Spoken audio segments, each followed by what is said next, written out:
long form video is not dead. There's sort of this like prevailing wisdom that it's got to be short. You know, I talked about attention spans shortening. That's all based in some very valid and important considerations, but there is a lot of long form video doing really well with young people. So for example, every, social platform has like a live stream function now that's kind of to replicate the success of platforms like Twitch, where people are live streaming sometimes for upwards of 5, 6, 8 hours a day.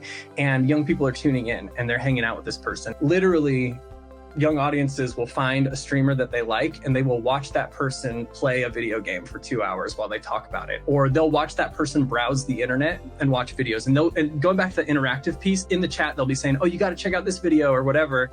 And then they'll watch that person watch that video. So there is this like world of long form content that's really connecting with young people. The key is that when a young viewer finds the niche or that interest area that they are really into, then they're willing to deep dive. They're willing to spend some time there. And so going back to this idea of, where does this idea of it's got to be short, it's got to appeal to a short attention span thing, where does that come from? To me, short form is important for two things. One, for getting a viewer's attention in the first place.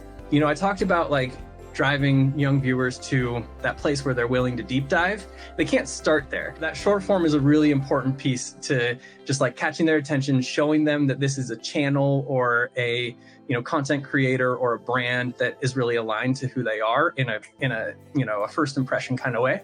The other thing that short form is really important to is in the use cases where you want a young person consuming multiple videos. The idea is that they swipe through 10 videos. Those videos better be 30 seconds, like that's about as long as you're going to get if you're hoping for them to be like, oh, I'm interested enough to watch another. And I know there's plenty of platforms or places where that's the goal. I think it's worth maybe calling out that like on social media, on the internet, the strategy is whether it's, short form ads that play at the beginning of a video or YouTube Reels or Instagram Stories. Often that's the attention grabber to get to that deeper thing, to send somebody to a more long form video. In the case of Road Trip Nation, we'll use an Instagram story to catch someone's attention, to show them, hey, there's a documentary about women in science.